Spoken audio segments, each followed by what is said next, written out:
સુરત શહેરના Dindoli police station હદ વિસ્તારમાં સ્ટેટ મોનિટરિંગ સેલે વિદેશી દારૂના સ્ટેન્ડ પર છાપોમારો કર્યો હતો. સુરત શહેરના ડિંડોલીમાં આવતા ભેસ્તાન રેલવે ઓવરબ્રિજ નીચે ડિંડોલી અને મહાલક્ષ્મીનગર સોસાયટી પ્લોટ નંબર 43 સામે મુખ્ય આરોપી અંકિત પાટીલના વિદેશી અને દેશી દારૂના સ્ટેન્ડ પર કરી હતી રેડ. સ્ટેટ મોનિટરિંગ સેલે રેડ. સ્ટેટ મોનિટરિંગ સેલના પોલીસ ઇન્સ્પેક્ટર શ્રી CH પનારાની આગેવાનીમાં કરી હતી ડિંડોલી વિસ્તારમાં વિદેશી દારૂના સ્ટેન્ડ પર રેડ.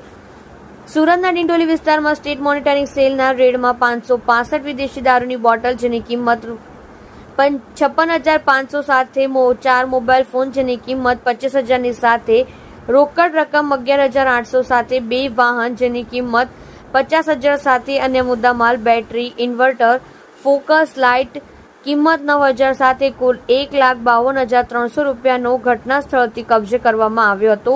જેમાં સ્ટેટ મોનિટરિંગ સેલના રેડ દરમિયાન વિદેશી દારૂના સ્ટેન્ડ ઘટના સ્થળ પરથી 4 આરોપીઓ પકડી પાડવામાં આવ્યા હતા. જેમાં વિદેશી દારૂનું સ્ટેન્ડ ચલાવનાર મુખ્ય આરોપી અંકેશ ઉર્ફે અંકિત દિનકર પાટીલ સરનામું ઉધના સુરત, મુકેશ જગન વાનખેડે સરનામું ઉધના સુરત શહેર, પ્રીતમ રામાયણ નગર, રામનારાયણ શર્મા સરનામું ઉધના સુરત શહેર ભાગીદાર વિજય રમેશ પાટીલ સરનામું ડિંડોલી સુરત શહેરને પકડી પાડી રતન ખત્રી નામક મકાન માલિકને વોન્ટેડ જાહેર કરી સુરતના ડિંડોલી પોલીસ સ્ટેશન ખાતે આરોપીઓને સોંપી ક્વોલિટી કેસ કરવામાં આવેલ છે.